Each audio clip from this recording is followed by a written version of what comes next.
quiero preguntar, ¿quiénes de ustedes están teniendo su propio diario, escribiendo diariamente en su diario? ¿Hay alguien aquí que tiene su diario? ¿No? La verdad es que veo muy pocas manos que se levantan.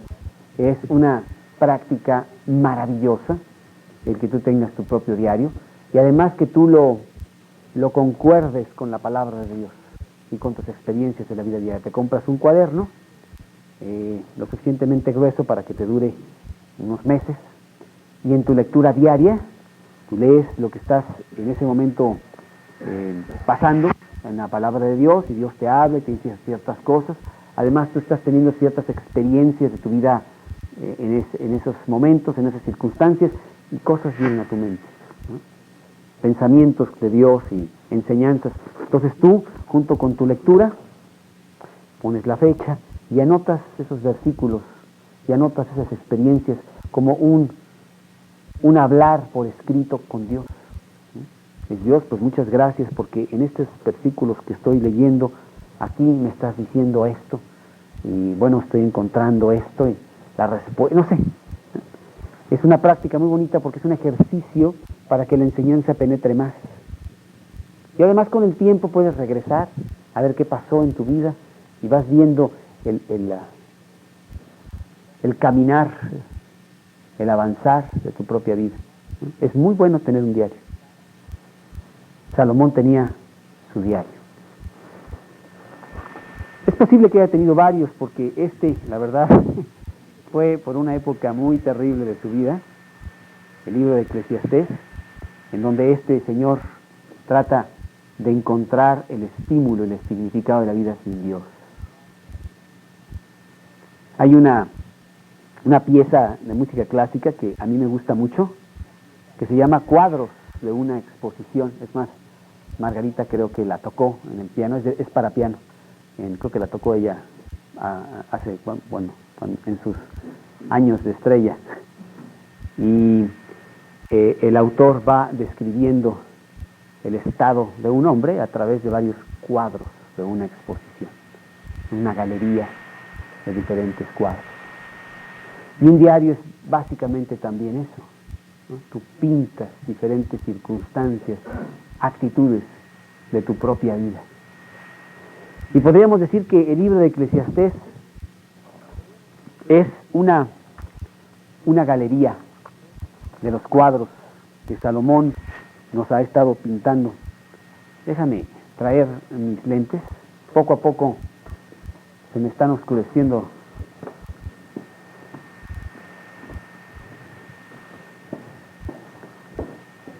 y en esta galería podemos ver cómo él nos ha pintado varios cuadros, y tú puedes ir caminando viendo estos cuadros. Ves el cuadro de un payaso que está haciendo realmente el ridículo en las fiestas, se la pasa riendo, después de varias horas ya está bailando arriba del piano, ¿verdad? Y diciendo muchas cosas. Y este cuadro lo vemos aquí en el capítulo 2 de Eclesiastés, en el versículo 1 y 2, cuando él mismo intenta ese camino para satisfacer su vacío, y dije yo en mi corazón, ven ahora, te probaré con alegría, gozarás de bienes. He aquí esto también era vanidad. A la risa dije, enloqueces, y al placer, ¿de qué me sirve esto? O más adelante en este capítulo 2 vemos otro cuadro de el hombre diligente, de el hombre industrial que está edificando cosas para satisfacer su vida, está en proyectos. Versículo 4, engrandecí mis obras, edifiqué para mí casas, planté para mí viñas, me hice huertos y jardines, planté en ellos árboles de todo fruto, me hice estanques de aguas para regar de ellos el bosque donde crecían los árboles. Entonces vemos este cuadro de un hombre, Salomón, que está sudado, que está trabajando la tierra, que está haciendo muchas cosas para crear. Amontoné también plata y oro, a lo mejor era un financiero, ¿verdad?, que estaba en las bolsas de valores haciendo y tramando y consiguiendo financiamientos para grandes proyectos. Bueno, un proyecto muy grande que él tuvo fue la construcción del templo de Dios, ¿no? Proyecto que duró, si no más me acuerdo, 11 años en construir. La iglesia de Dios, el templo maravilloso de Salomón, en donde Dios le dio las especificaciones exactas de cómo construir esta grandiosa casa. Y así, varios cuadros. Vemos en el capítulo 4, por ejemplo, en el versículo 1, otro de los cuadros de esta galería de su vida, en donde Salomón la hace de víctima, la víctima que ha sido abusada por las injusticias de la vida. Me volví y vi todas las violencias que se hacen debajo del sol. He aquí las lágrimas de los oprimidos, sin tener quien los consuele. Y la fuerza estaba en la mano de sus opresores, y para ellos no había consolador. Es otro de esos cuadros en donde él ve que es imposible realmente que haya justicia en la tierra. Que vemos unos cuantos ricos, muchísimos pobres. O otro cuadro que podemos ver en esta galería es este viejo rey que tiene todo, tiene mucho poder, pero nunca aprendió a tener sabiduría. El rey viejo y necio. Versículo 4, capítulo 4, versículo 13. Mejor es el muchacho pobre y sabio que el rey viejo y necio que no admite consejos. O en el capítulo 5 vemos otro cuadro de la persona fervientemente religiosa. Cuando fueres a la casa de Dios, guarda tu pie y acércate más para oír que para ofrecer el sacrificio de los necios, porque no sabes que hacen mal. Capítulo 5, versículo 10, el codicioso. El que ama el dinero no se saciará de dinero. El que ama el mucho tener no sacará fruto. También esto es vanidad. Y así vamos viendo diferentes cuadros, pero en el capítulo 6 vemos un cuadro que es bastante deprimente, un cuadro gris. Un cuadro en que invariablemente vamos a ver que es la admisión de la admisión de Salomón a que no ha podido con su vida, a pesar de todo lo que tiene, a pesar de todo lo que es, a pesar de su extensa sabiduría. Y esto es lo que vamos a ver hoy. Y empieza realmente dándonos la conclusión del capítulo, en el primer versículo. Nos dice cuán realista, no pesimista, realista es todo esto. Hay un mal que he visto debajo del cielo y muy común entre los hombres. Decíamos que Salomón está observando las cosas que están pasando en el mundo y va viendo cómo hay un común denominador por todos lados, cómo el hombre se comporta de cierta manera, no importa si es pobre, si es rico, si es creyente, si no es creyente, desde el punto de vista religioso, si es casado, si es soltero. Y dice, hay un gran mal. Y además lo veo con mucha frecuencia, pasa todo el tiempo. Nos acordamos que la semana pasada hablamos de las riquezas. Y el mundo le pone mucho énfasis a las riquezas.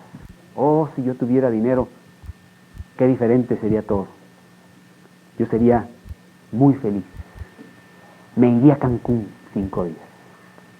Compraría este automóvil. Pagaría mi casa y compraría otra. No tendría las preocupaciones de ver cómo pago todas estas cosas este mes. Sería muy feliz. Pero encontramos que cuando vamos con las personas ricas, ellas no son ricas. Y esto lo dice en el versículo 2. Este gran mal que he visto debajo del cielo y muy común entre los hombres, el del hombre a quien Dios da riquezas y bienes y honra. Tú me dirás, bueno, mensaje de esta noche no es para mí.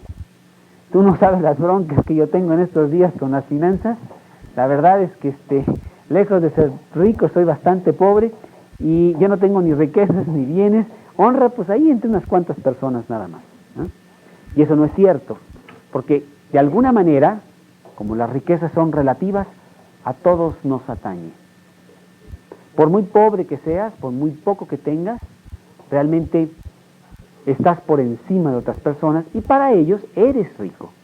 Dios te ha dado cierta situación financiera, material, que tú tienes que usar. Y Dios está hablando de ti. Pero es irónico ver que el hombre más rico de la tierra, aquel hombre en donde las riquezas eran extensas, y lo hemos visto a través de los estudios, en donde ibas tú a la casa del Líbano, que era su pequeña cabaña de fines de semana, y era una cosa magnificente lo que este hombre tenía. La vajilla de Salomón era de oro puro. Sus oficiales, sus sirvientes, uniformados, los materiales de su casa, tanto de su casa real como de la casa del Líbano, sus caballos, tenía 40,000 caballos, 11,000 jinetes, sus fiestas, su comida, bueno, era algo tremendo. La plata no era apreciada en los días de Salomón. Ay, por favor, quítame eso de aquí. ¿De qué va a decir la gente? Que no tenemos buen gusto, ¿eh? Esto lo vemos allá en Primera de Crónica, capítulo 1, versículo 11 y 12. Quiero que veamos esto para que nos demos cuenta de quién es este retrato del capítulo 6 de Eclesiastés. Perdón, Segunda de Crónicas, capítulo 1. Versículo 11 y 12. Segunda de Crónicas, capítulo 1, versículo 11 y 12. Dijo Dios a Salomón, ¿te acuerdas que Dios le dijo a Salomón, pídeme lo que quieras que yo te lo daré? Y que Salomón le dijo, pues dame sabiduría para poder gobernar a este pueblo tan grande, eso es lo único que pido. Y Dios le dijo, en este versículo 11 del capítulo 1 de Segunda de Crónicas, por cuanto hubo esto en tu corazón y no pediste para ti riquezas y bienes y gloria, ni la vida de los que te quieren mal, ni pediste muchos días, sino que has pedido para ti sabiduría y ciencia para gobernar a mi pueblo sobre el cual te he puesto por rey. Sabiduría y ciencia te son dadas, y también te daré riquezas y bienes y gloria, como nunca tuvieron los reyes que han sido antes de ti, ni tendrán los que vengan después de ti. Y bueno, fue lo que obtuvo Salomón de Dios, riquezas y bienes y gloria. Y al irnos otra vez acá a Eclesiastés capítulo 6, nos encontramos con el retrato de Salomón. Irónicamente, sin poner su propio nombre, él dice, he aquí un hombre a quien Dios da riquezas y bienes y honra. ¿Y sabes qué? Y nada de falta de todo lo que su alma desea. Está hablando de sí mismo. Yo, Salomón, tengo todos los deseos de mi corazón instantáneamente. Hay multitudes de gente que están a mi servicio para mi más menor deseo. ¿Y sabes? No lo disfruto. No hay gozo en mi vida. No sirve. Este palacio en el cual me pierdo frecuentemente con tantas habitaciones que hay, y casi tengo que llevar mapa conmigo, porque a veces me encuentro en habitaciones que no pensé que existían. Lo encuentro terriblemente solo y frío. Y como muchas personas que conozco que no quieren llegar a su casa porque dicen, ahí no hay nada. Vámonos al cine. Vámonos ahora que estuvimos en Londres y que aprovechamos esa estancia para ir principalmente al teatro a ver las obras de Shakespeare o a los conciertos. A mí me sorprendió muchísimo las decenas de teatros que hay de primera línea, de conciertos maravillosos, desde orquestas y cuartetos y quintetos y solistas, y bueno, muchísimo. Y luego hay obras de Shakespeare, y luego hay obras de Carlos Dickens, y mil cosas, y hasta obras más baratas y cuánto. Y sin embargo, cada noche es casi imposible conseguir boletos. Y dije, bueno, pues, ¿qué no van a su casa? Y fuimos a estas obras, y efectivamente yo pensé, bueno, lo que pasa es que la quieren vender más caros, por eso te dicen eso, ¿verdad? Y llegar ahí, y bueno, también son muy puntuales estos ingleses, llegas 10 minutos antes y todo el mundo dice, oye, no hay un asiento. Quieren escaparse, no quieren estar en sus casas, prefieren venir a atontarse con alguna obra X para ver si se escapan de la realidad de su terrible soledad. Y yo veía qué clase de personas eran. Bueno, en una obra de Shakespeare, en donde, bueno, yo entendí poco, pero no va gente del pueblo que no tenga un poco de educación, hay un poco de amor por esas cosas de literatura. Los veía muy bien trajeados, los veía muy bien vestidos, los veía yo hablando de una manera muy educada. Yo decía, son de cierto nivel intelectual, cuando menos, pero van surcando de función en función, de actividad en actividad, y no se quieren enfrentar a sí mismos al vacío terrible de sus propias vidas. Y así vemos a este hombre Salomón, en donde dice que tienen todo,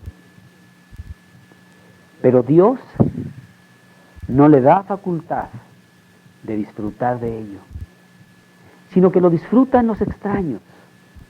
Esto es vanidad y mal doloroso.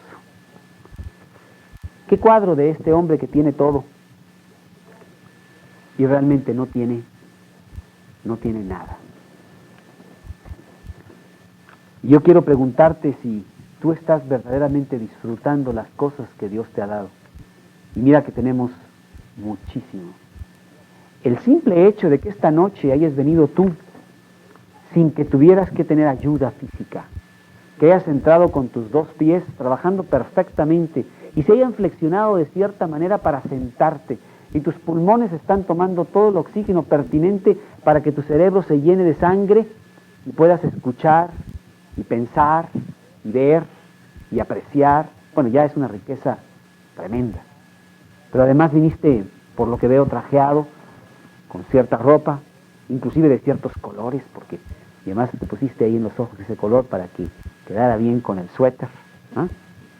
Y afuera te espera un automóvil, etcétera. Todo esto, pues es toda una riqueza. Y sin embargo, estás disfrutando todo eso.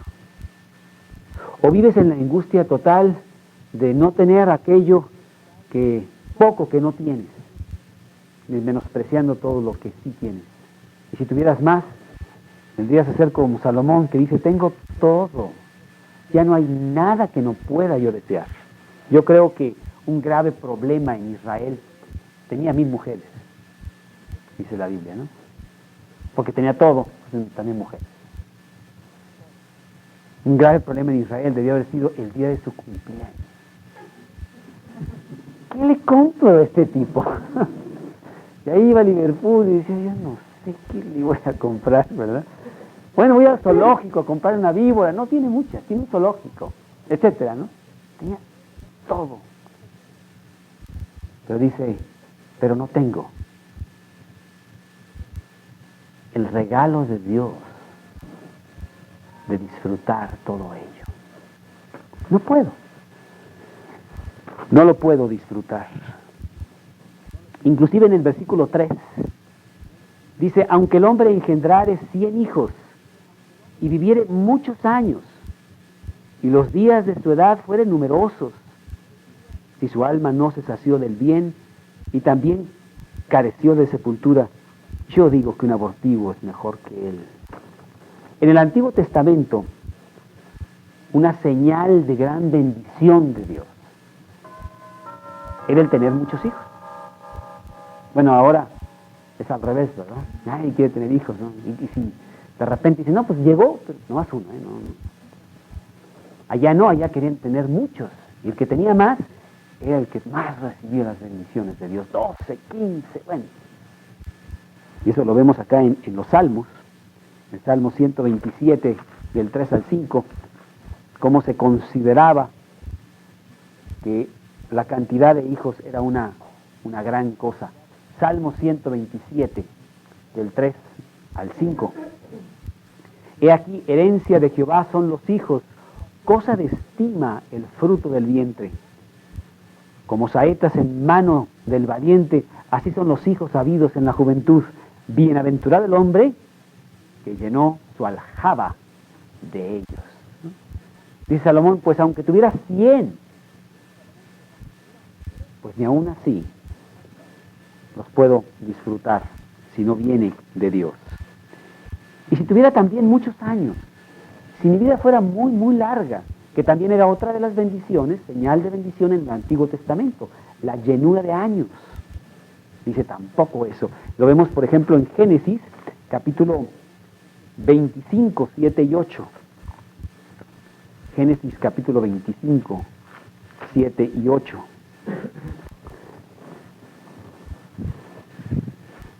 Estos fueron los días que vivió Abraham, 175 años. Y exhaló el espíritu y murió Abraham en buena vejez, anciano y lleno de años. Y fue unido a su pueblo. Y entonces Salomón nos dice, pues no solamente tengo todo, bienes y riqueza y honra, aunque un hombre tuviera 100 hijos, y bueno, teniendo 1000 mujeres, pues era más o menos fácil tener 100 hijos, no sé cuántos tuvo, la Biblia nos dice de unos cuantos, pero a lo mejor ni podía contarlos, ¿sí? Su hijo, Roboam, que aprendió de su papi, dice la Biblia que tuvo 73. Bueno, contados, a lo mejor había por ahí, o 2 o 3 más. Y vivieron muchos años, y los días de su edad fueron numerosos, y su alma no se sació de bien, y también careció de sepultura. Llega el momento en que estos hombres que tienen todo, y que no tienen nada, que tienen inclusive guerra interna, que se pelean con su propia sombra, que fluctúan muchísimo todos los días, en la mañana están contentos, en la tarde se pelearon con alguien, en la noche no se aguantan a sí mismos, no pueden dormir, y cuando llega el tiempo de su sepultura, simbólicamente carecen de ella, porque los demás dicen, oye, qué bueno que se murió, es que este tipo ya no lo aguantábamos, esos últimos años de su vida, qué necio, ¿no? O inclusive con rencor, las cosas que me hizo, con odio, con amargura, ¿sí? Qué bueno que ya se fue. Y van nada más a ver qué les tocó, porque además era bien tacaño, no nos daban nada. Bueno, 1000 cosas. Qué terrible manera de terminar tus días. Dice el versículo 2, que lo que tiene lo disfrutan los extraños. Porque tus propios hijos llegan a ser extraños. Gente, bueno, pues a lo mejor ya te casaste 4 veces y entonces pues ni los ves. Y cuando llega la herencia, ¿verdad? Y los hijos dicen, pues sí, creo que tenía un papá y nunca lo vi. Pero mira, me ha dejado dinero, pues lo voy a disfrutar. Mínimo, qué bueno que nunca me dio amor, pero que me deje un poquito de todo lo que él hizo. Y ellos son los que lo disfrutan. Tú no disfrutas nada. Y ese es, irónicamente, el cuadro de este hombre maravilloso que se llama Salomón en esos días. Un cuadro muy depresivo para un hombre que lo tiene todo. Para que nosotros también lleguemos a entender y a valorar las verdaderas tesoros de la vida, que no son materiales, que no son bienes o riquezas, ni inclusive honra. Yo no quiero la honra de la gente, no quiero la alabanza de los demás, porque los aplausos no satisface. La gente que estábamos viendo ahí en el teatro, ¿verdad?, que recibía los aplausos al final de la obra, que habían aprendido todo el libreto de Shakespeare y cuánto, ¿verdad?, y lo habían dicho al centavo y se sentían así, ¿verdad?, el aplauso, pero el aplauso dura 5 minutos y te vas a cenar y lo olvidas, pero ellos quieren más. Y con los años pues ya no pueden ni hablar, ya no tienen ese aplauso y no satisface. Que nosotros busquemos los verdaderos valores de la vida, que son nuestra comunión profunda diaria con Dios, que se extiende a través de los años, no es en una época específica, cuando tienes dolor o tragedia, es toda la vida, y vas edificando, y vas conociendo esos valores, y los vas aplicando para tu vida. El ser generoso, el ser humilde, el tener mansedumbre, el ser misericordioso, bondadoso, el tener gozo, estabilidad, seguridad, el ser hombre de integridad, hombre de verdad, transparente, honrado, diligente. Bueno, valores que no encuentras en la Aurrera. Y que son gratis, pero que en nuestros días son menospreciados, como la plata. Y buscamos otros valores muy diferentes. Y pronto nos encontramos en la tragedia de este hombre Salomón. Dice que tan grave es su tragedia de su propia vida que un abortivo es mejor que él. Esta persona que finalmente nunca vivió, nació muerta, es mejor que él.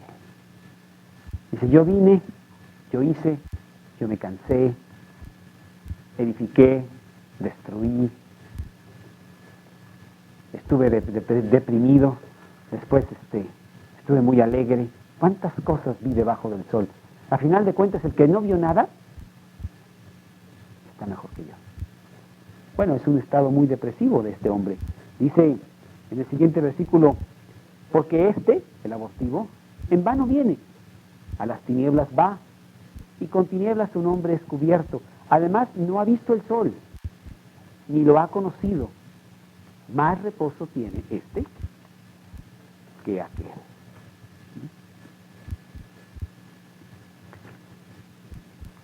Llega a la conclusión Salomón, que dice, pues yo soy el rey, pero al final de cuentas voy a ir al mismo pozo, a donde va el más humilde, el más pobre de mis siervos. Porque si aquel viviere 1000 años 2 veces sin gustar del bien, ¿no van todos al mismo lugar? Príncipes y mendigos, pobres y ricos, sabios y necios, gente de éxito y gente de fracaso, todos van al mismo lugar. Y más o menos centímetros más o centímetros menos ocupan un poco de tierra. Y nada más. Vas al cementerio, que no sé si ha sido últimamente, inclusive para meditar un poco, es un silencio absoluto. Hace poco tuvimos que ir a predicar a el cementerio que está en Constituyentes, no me acuerdo cuál es, y estábamos por ahí está la rotonda de los hombres ilustres, que al final de cuentas pues todos están en el mismo lugar que los no ilustres. Y yo estaba caminando por ahí porque llegué un poco temprano, a pesar del ruido del tráfico y cuánto, y quítate y esto y lo otro, y vamos, y ¿verdad? Adentro había un silencio sepulcral. Y Salomón dice, todos vamos al mismo lugar. Claro que Salomón, pobrecito, está viendo las cosas solo debajo del sol. Si las viera desde el punto de vista eterno, tendría otra percepción. Porque la muerte es el fin del hombre para aquellos que no quieren tomar en cuenta a Dios. Para aquellos que toman en cuenta a Dios, es el principio del hombre. Ahí empieza la eternidad. Ahí empieza la vida. Pero para él, en este momento de depresión, en donde no quiere considerar a Dios, dice, todos vamos a un mismo lugar. Inclusive dice, aún las bestias y yo somos iguales. Lo dice en el capítulo 3, ¿te acuerdas? Ahí en el capítulo 3, versículo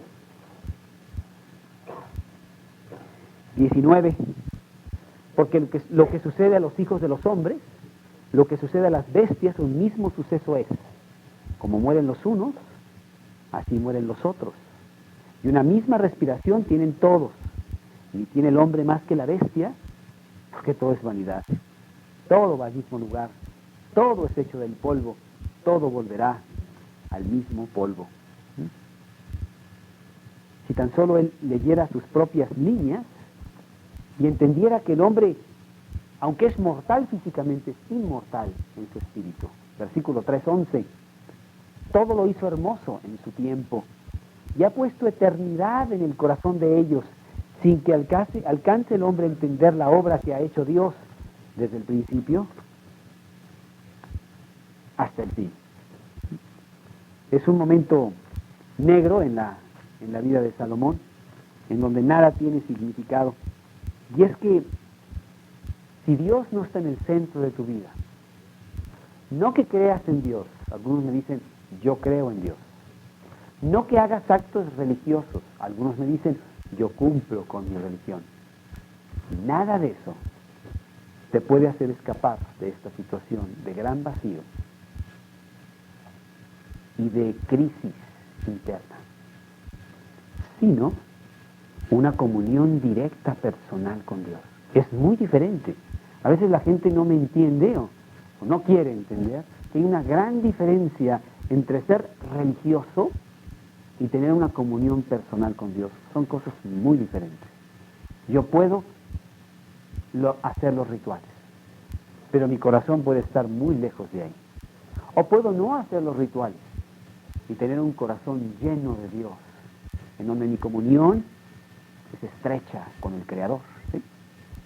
Yo estoy seguro que Salomón iba al templo de Salomón, y él tenía como rey que hacer ciertas cosas, quizás semanalmente, o como en Inglaterra, la guardia diaria, y no sé qué, y ahí hacen toda una faramaya que ni siquiera entendimos, pero bueno. Y él tenía que hacer todas estas cosas, pero eran cosas exteriores, y eso no sirve para nada. Y por eso está Salomón en este lugar de depresión. Entra en el versículo 7 y ve que aún los deseos que tiene el hombre no satisfacen. Todo el trabajo del hombre es para su boca. Y con eso, su deseo no se sacía. Tu trabajo, que te da grandes satisfacciones, te da satisfacciones temporales muy pequeñas, que a largo plazo no satisfacen si quieres hacer eso el todo de tu vida. Como que parecen burbujas de jabón, ¿no? Que dices, la voy a agarrar. Ay, ahí está otra. Nunca la puedes agarrar. Nunca llegas a satisfacer los deseos. Y si tienes algo y aquí ya quieres más, ya no satisfizo aquello que ya recibiste o que ya lograste. Y es una carrera interminable. A veces es esta persona que va corriendo detrás de una zanahoria que ha sido puesta enfrente de él con un palo y un cordón lo suficientemente larga para que casi la agarre. Y ahí va corriendo, ¿verdad? Y dice, ya la voy a agarrar. Pero, ay, no acabo de agarrarla y nunca la agarraré. Eso es lo que ve Salomón. El trabajo no satisface. Y el versículo 8, la educación, el conocimiento, la inteligencia tampoco satisface. Porque ¿qué más tiene el sabio que el necio? ¿Qué más tiene el pobre que supo caminar entre los vivos? Rico o pobre, necio o inteligente, no podemos satisfacer nuestra alma, lo más profundo de nuestra ser, más que con Dios. Inténtalo. Y el hombre lo está intentando todo el tiempo. Pero el honesto dice, no lo he logrado. Cualquiera que sea la meta tuya, quiero ser número 1 en esto. Y después de muchos años lo logras y dices, ay, no era esto, tendré que buscar otra cosa. Y finalmente no llegas. Porque ninguna de las cosas de la tierra fueron hechas para satisfacer al hombre. No pueden satisfacer al hombre. Solo Dios puede satisfacer el interior del hombre. Y en esa sabiduría de Salomón es tan sabio, que se ha vuelto necio. Ya no ve la claridad de los conceptos. Romanos capítulo 1, versículo, ¿cuál es? Romanos 1, versículo 22. Profesando ser sabios, se hicieron necios. Y ese es el estado que tiene Salomón. Dice el versículo 9, más vale vista de ojos que deseo que pasa. También esto es vanidad y aflicción de espíritu. ¿No? Poniéndolo en mexicano, ¿verdad? Más vale pájaro en mano que ciento volar, dice Salomón. Pero siempre estamos soñando. Siempre queremos los 100 y nunca tenemos el 1. Porque ese 1 no satisface. Ya lo tengo, no me importa. Somos como el perro que tiene su filete y que al verse en el agua lo suelta para agarrar a aquel que está en el agua que se ve más grande. Pero pierde el que tiene porque era una ilusión nada más. En el agua no hay nada. Era el reflejo de aquel que ya tenía. Y como no está satisfecho con el que tenía, pues seguirá igual, sencillamente sin nada. También esto es vanidad y aflicción de espíritu. Y Salomón llega a algunas conclusiones en medio de todo esto, en medio del cuadro de su propia vida, porque vemos que realmente está hablándote con el corazón en la mano de sí mismo, y encontramos el verdadero problema que tiene Salomón, que ya lo hemos visto anteriormente, ya hemos hablado de él en capítulos anteriores, y es el problema de todos los hombres. Dice del versículo 10 al versículo 12, pero el versículo 10 nos lo dice claramente. Respecto de lo que es, ya ha mucho que tiene nombre. Y se sabe que es hombre y que no puede contender con aquel que es más poderoso que él. ¿Sabes cuál es el problema del hombre?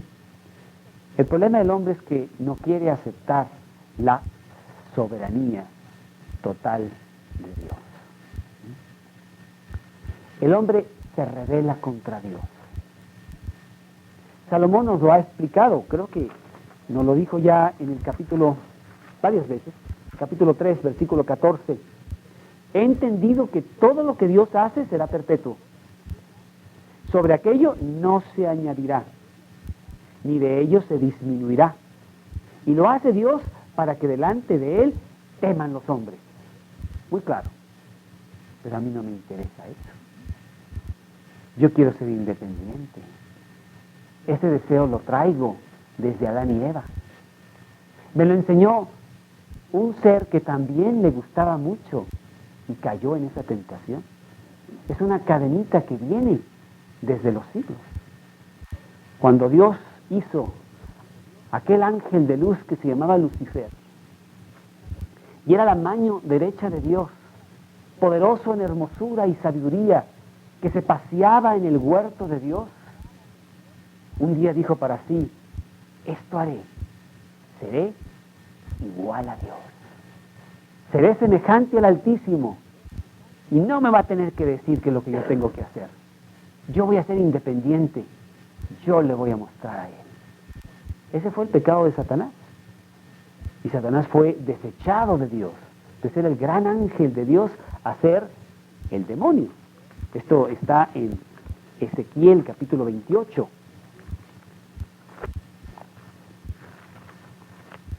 Ezequiel capítulo 28, donde en el versículo 13 nos da esa descripción. No sé cuándo fue, debió haber sido hace muchos miles de años, yo no sé, no tenemos idea del tiempo remoto en que se rebeló Satanás contra Dios. Ezequiel capítulo 28, versículo 13. En Edén, en el huerto de Dios estuviste. De toda piedra preciosa era tu vestidura. De cornerina, de topacio, jaspe, crisólito, berilo, ónice, de zafiro, carbunclo, esmeralda y oro.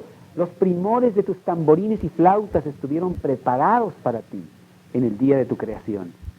Tú, querubín grande, protector, yo te puse en el santo monte de Dios. Allí estuviste. En medio de las piedras de fuego te paseabas. Perfecto eras en todos tus caminos desde el día que fuiste creado hasta el día que se halló en ti maldad. A causa de la multitud de tus contrataciones fuiste lleno de iniquidad y pecaste, por lo que yo te eché del monte de Dios y te arrojé de entre las piedras del fuego, oh querubín protector. Y aquí está la clave: se enalteció tu corazón a causa de tu hermosura, corrompiste tu sabiduría a causa de tu esplendor. Ese fue el problema de Satanás. Y Satanás se lo pasó al hombre. ¿O no te acuerdas? Ahí en Génesis, si lo has leído, cuando Dios puso a Adán y Eva en el huerto y le dijo Dios: de todo árbol del huerto podrás comer, pero del árbol de la ciencia del bien y del mal no comerás, porque el día que de él comieres, ciertamente morirás. Había muchos árboles. Yo podría decir que había cientos de árboles, ¿verdad? Ah, pero qué rico era ese árbol. Y de repente así como que tenía luz propia. No sé si eran luciérnagas, pero oye, ¿ya lo viste? Ahí hay un fruto más sabroso. Era Satanás el que venía: oye, Dios te puso límites, ¿verdad? ¿A poco le vas a hacer caso? Oye, tú, revélate. La liberación femenina y masculina. No importa. Dile que tú no vas a andar obedeciendo tonterías. Come. ¿Acaso no sabes que el día que tú comieres de ese árbol serás igual a Dios? ¿Cómo? Sí. Lo que Dios quiere es que tú no comas de ese árbol, porque Dios no quiere compartir su trono con nadie.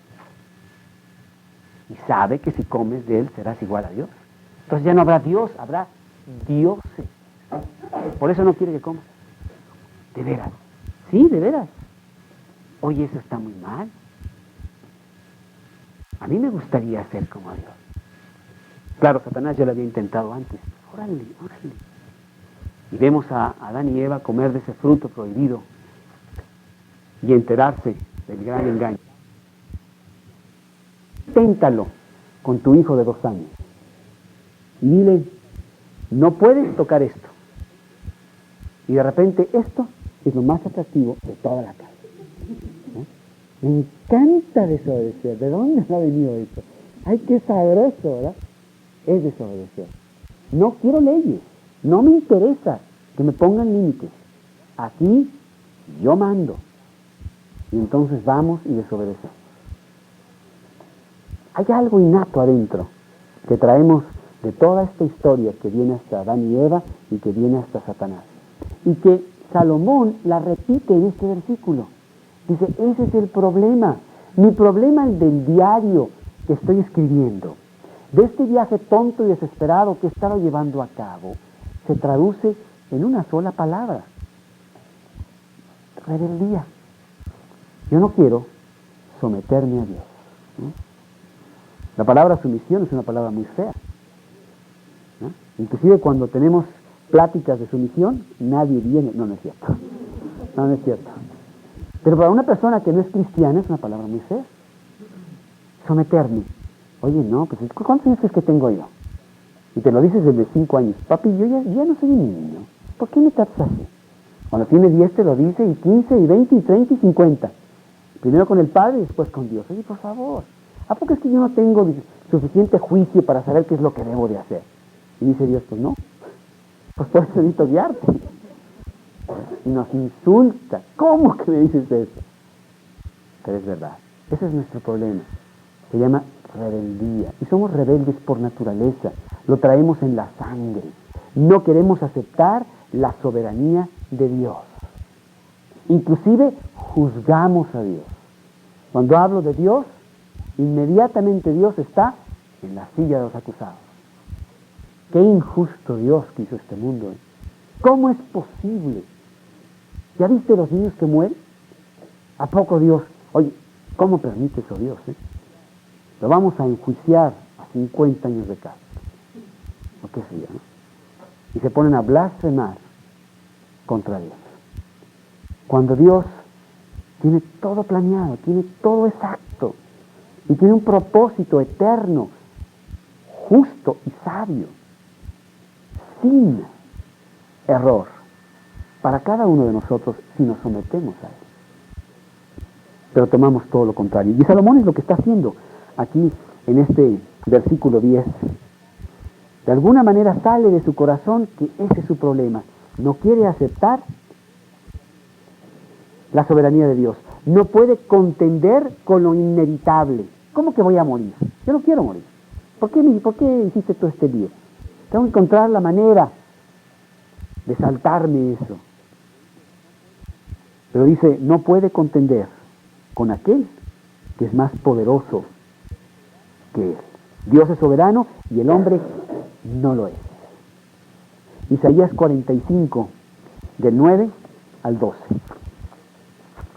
Isaías 45, del 9 al 12.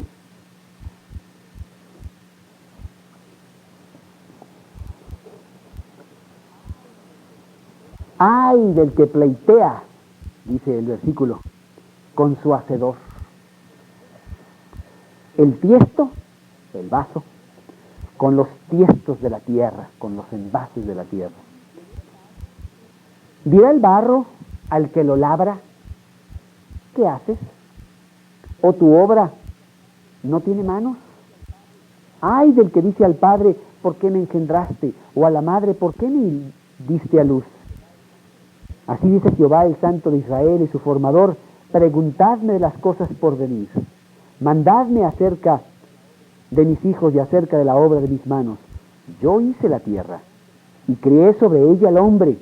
Yo mis manos extendieron los cielos y a todo su ejército mandé.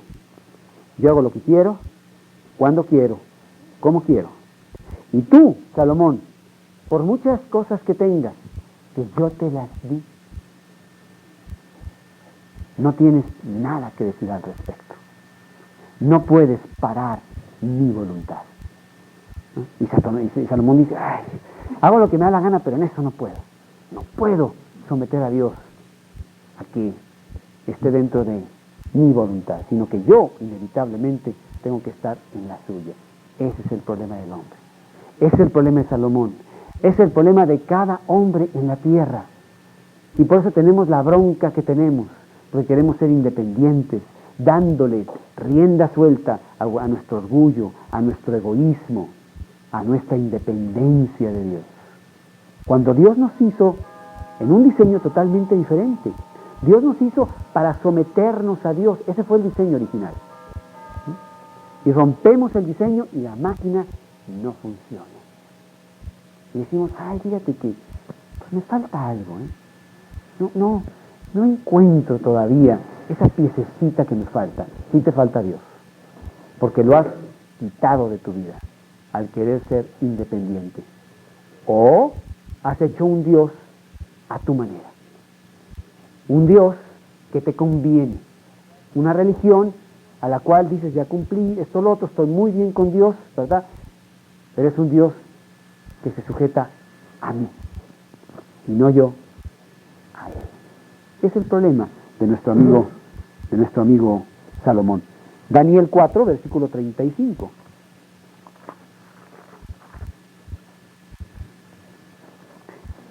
Daniel 4, versículo 35. Donde dice Nabucodonosor, todos los habitantes de la tierra son considerados como nada. Y él hace su voluntad en el ejército del cielo y en los habitantes de la tierra, y no hay quien detenga su mano ni le diga, ¿qué haces?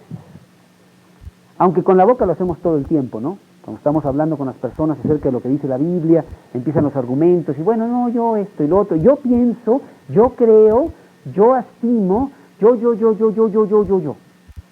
Pobre Dios, está un poquito mal. Déjame explicarte las cosas bien. En lugar de decir, bueno, oye, ¿qué dice Dios? Yo lo hago, no tengo ni qué preguntar. No puedo ni siquiera hacer eso. Romanos capítulo 9.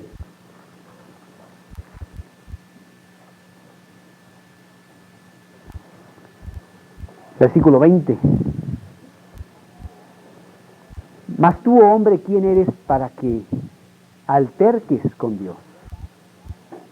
Dirá el vaso del barro al que lo formó, ¿por qué me has hecho así? ¿O no tiene potestad el alfarero sobre el barro para hacer de la misma masa un vaso para honra y otro para deshonra? Con la misma mente que Dios nos dio, criticamos y blasfemamos al Dios que nos las dio, ¿no?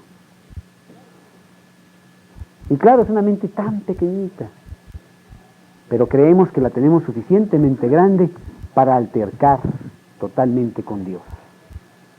Dios nos dice claramente, Mateo 6:27, Mateo 6:27,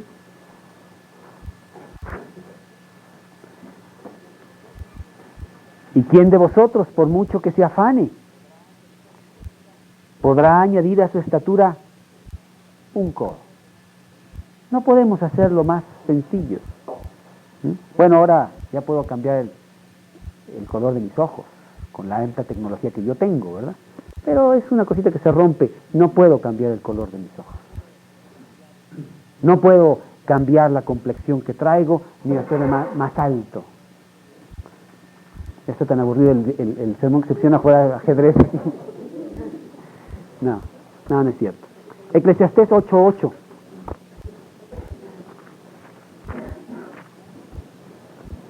No hay hombre que tenga potestad sobre el espíritu para retener el espíritu, ni potestad sobre el día de la muerte, ni valen armas en tal guerra, ni la impiedad librará al que la posee. Trata de añadir un minuto al día de tu muerte. Trata de comprar un día más en tu existencia. Trata de encontrar la fuente de la juventud. ¿Te acuerdas que todo el mundo la estaba buscando? Yo quiero ser joven siempre, tener 25 años por toda la eternidad. Bueno, qué infierno sería. Pero bueno, muchos quieren eso, ¿no? Y no es cierto, nos vamos envejeciendo y no tienes potestad para hacer nada. Y esto frustra tremendamente a Salomón. Y esta es la frustración de nosotros. Este es el núcleo de todo lo que dice la Biblia. Este es el todo. El problema que tú tienes es que tú quieres estar fuera de Dios y no puedes. Y te frustra tremendamente. Y entonces blasfemas, te rebelas, pataleas, haces berrinche, lo que quieres, ¿verdad? No puedes. Porque Cristo es Señor de señores y Rey de reyes. Y al final de los tiempos toda rodilla se doblará y toda lengua confesará que Jesús es el Señor. Me gustaría saber qué piensa Voltaire en estos días acerca de este versículo. Aquel hombre que toda su vida estuvo escribiendo sátiramente acerca de Dios, burlándose de Él continuamente, y que un día, allá en los finales de 1700, llegó el día de su muerte. No sé si se burló de ello, ni tampoco de lo que pasó después. Dice el versículo siguiente: ciertamente las muchas palabras multiplican la vanidad. ¿Qué más tiene el hombre? Soñamos, nos embriagamos con muchas palabras y luego nos las creemos. Y vivimos en sueños. Y empiezan las preguntas que Salomón no se puede contestar, precisamente por no querer aceptar la soberanía de Dios. Versículo 12: porque ¿quién sabe cuál es el bien del hombre en la vida, todos los días de la vida de su vanidad, los cuales él pasa como sombra? ¿Alguien me puede decir para qué es esta vida? ¿Quién sabe para qué son todos estos días? Que además pasan rapidísimo. No sé si te das cuenta que a medida que avanza la vida, tú dices, ¿y qué pasó? Ya se fue el día de hoy, ya se fue este mes, ya se fue este año, ya se fue esta década. ¿Dónde estoy? Y va muy rápido todo. Y ahí voy caminando y nadie me dice si voy bien, a menos de que me someta a la sabiduría de Dios. No tengo respuesta para ello. Santiago 4:14. Santiago 4:14.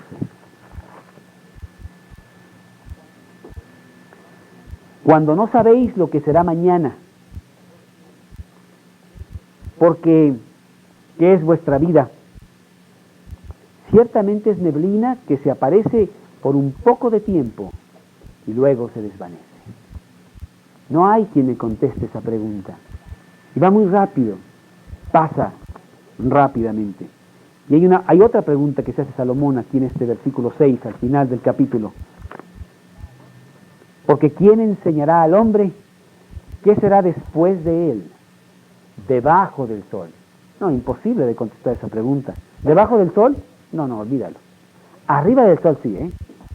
Yo te enseño lo que hay después de la muerte del hombre. Hay cosas maravillosas o terribles. La Biblia dice que el hombre rebelde, independiente de Dios, que no quiere nada con Dios, tendrá que pasar la eternidad también sin Dios. Dios hizo al hombre a su imagen y semejanza para pasar la eternidad con Él y disfrutar todo lo que Dios tiene y todo lo que Dios es con el hombre, si se somete a Dios. Si no se somete a Dios, estará también independiente de Dios en la eternidad. Independiente entre comillas, porque nadie está fuera de la soberanía de Dios. Me dicen que el infierno no existe. Carlos, por favor, no hables del infierno. Dios no es cruel. ¿Cómo es que va a castigar Dios? Le digo, mira, lo siento, basado en la soberanía de Dios y en someterme a lo que Dios dice, la Biblia habla claramente de un lugar que se llama el infierno. Un lugar en donde pasará toda la eternidad sufriendo de la presencia de Dios, ese ser que quiso ser independiente de Él, que se llama Satanás. Porque Satanás no es el rey del infierno. Satanás sufrirá en el infierno, como nadie. Y sus ángeles con él. Y todo aquel que le sigue, que quiere tener esa independencia de Dios.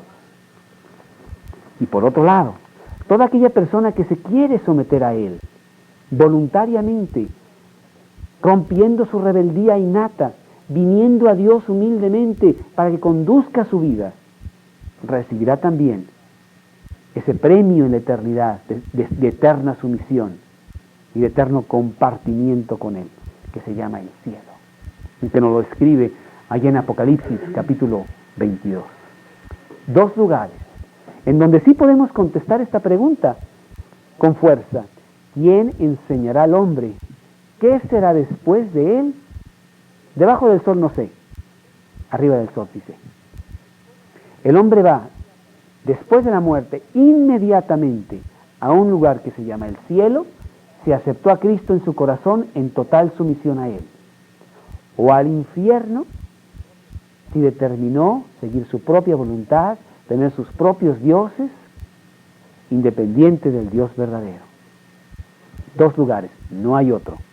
No hay limbo, no hay purgatorio, no hay otro lugar. E inclusive no hay una segunda oportunidad, dice Dios. En esta vida determinas tu eternidad. ¿Qué quieres hacer con tu eternidad? ¿Quieres estar en sumisión a Dios? Ven a Cristo. ¿Quieres estar independiente de Dios? También te lo concedo por toda la eternidad. En esta vida tú tomas esa decisión. No hay reencarnación, dice la Biblia. Ni tampoco hay una segunda oportunidad. Hebreos capítulo 9, versículo 27.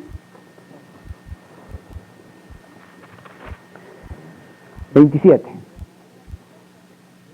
Y de la manera que está establecido para los hombres, que mueran una sola vez, y después de esto, el juicio.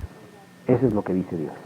Yo no soy nadie para estar altercando con Dios para tratar de meter mi propia lógica enferma por mi independencia de Dios en las cosas de Dios, sino en sumisión a Dios yo leo e inclusive poco a poco en esa sumisión entiendo más de Él y entiendo que Él tiene un cielo y Él tiene un infierno y que el cielo es gratis, que no tengo que comprarlo, que no es cuestión de ser bueno, porque no soy bueno. Al contrario, soy rebelde, independiente de Dios, no quiero nada de Dios.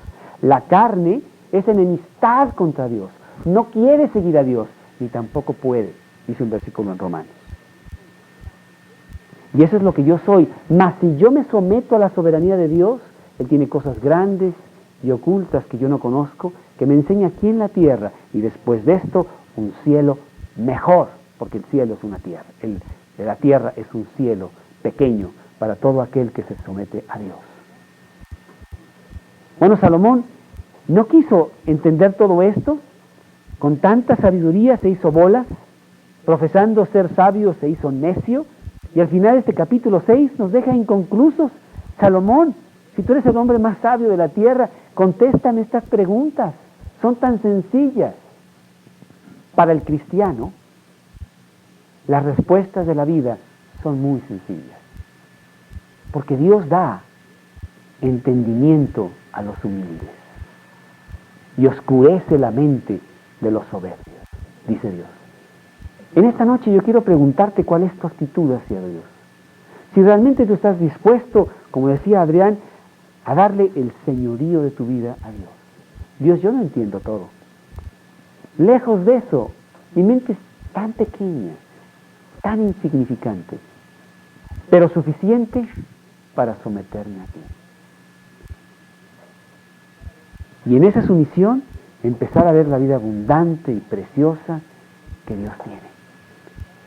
En fe, empezar a caminar con Él y ver toda su obra, con toda su extensión, que sin tener toda la gloria, toda la riqueza y toda la honra de Salomón, disfruto más las cosas que tengo que lo que disfrutó Salomón. Y en los últimos 18 años de mi vida como cristiano, yo puedo atestiguar de que sí existe la vida abundante en Cristo aquí en la tierra. De que la felicidad sí se puede obtener.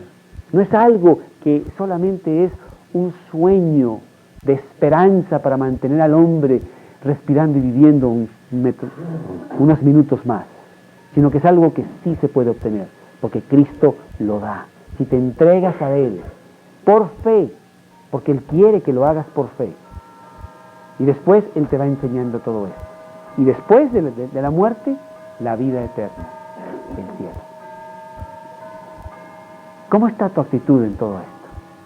¿Te rebelas ante todo esto diciendo, pues, no, yo no puedo aceptar esto, mi mente inteligente y grandiosa no puede agarrar esta sencillez y ridiculez del Evangelio? Es demasiado sencillo, demasiado tonto para mí.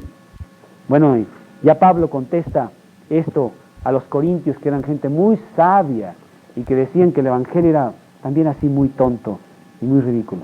Y en 1 Corintios capítulo 1, dice en el versículo 18, la palabra de la cruz es locura a los que se pierden, pero a los que se salvan, esto a nosotros es poder de Dios. Versículo 20, ¿dónde está el sabio? ¿Dónde está el escriba? ¿Dónde está el disputador de este siglo?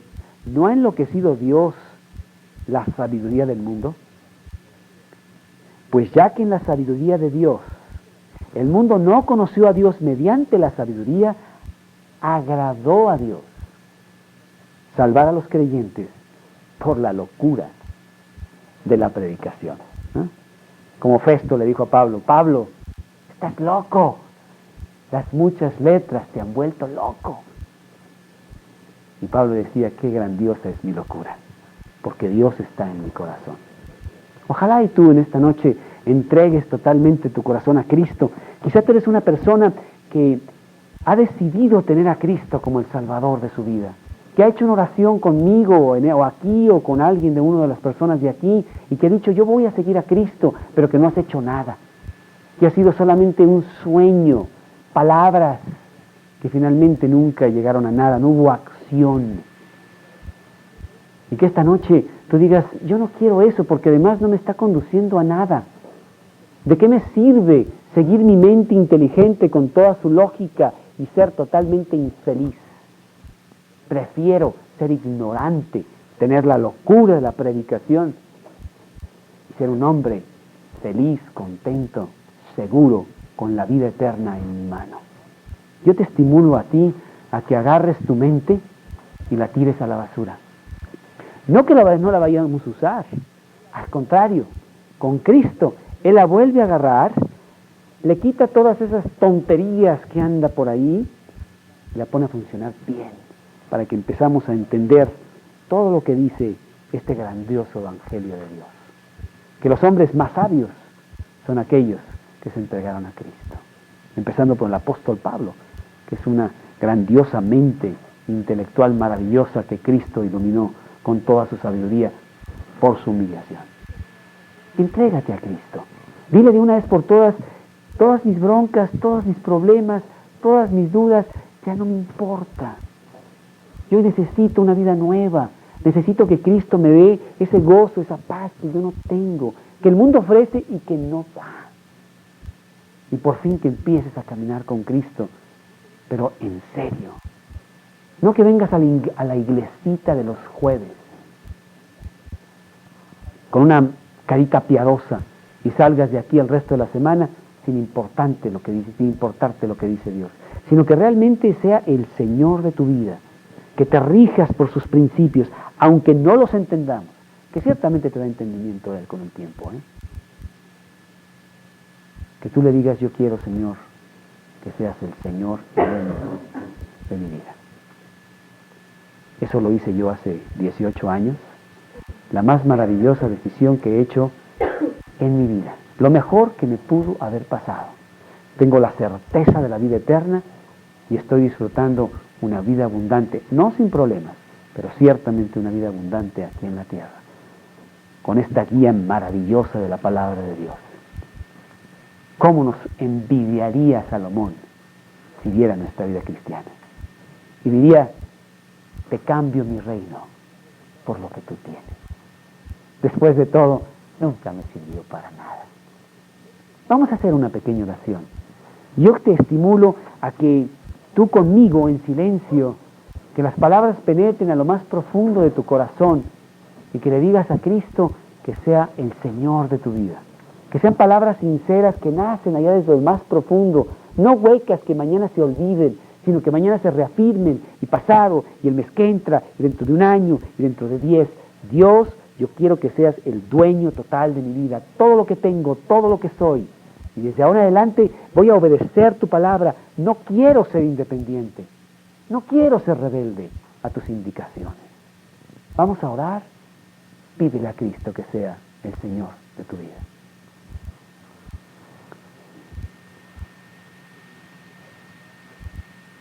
Señor, y esa es la palabra adecuada, Señor, toma comando de toda mi vida. Lléname de ti,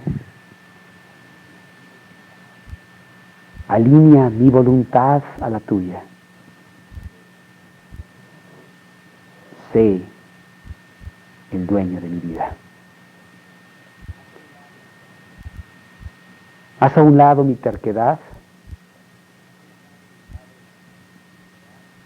haz a un lado mi necedad, mi pecado también.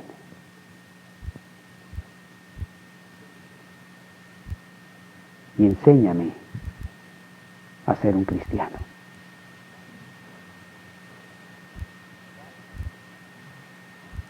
Regálame la vida eterna. Dame la vida abundante que tú prometes en tu Biblia.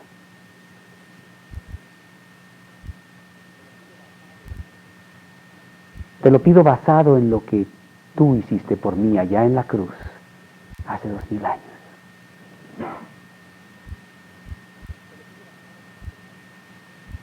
Te lo pido basado en las promesas de tu Biblia. Entra a mi corazón ahora mismo y llena mi vida.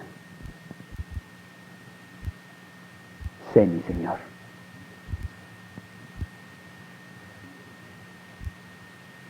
Te lo pido en el nombre de Cristo Jesús. Amén. Lo que vamos a hacer el sábado, que es, vamos a Cuernavaca temprano todos, muchos de ustedes se van a bautizar, y lo que es el bautismo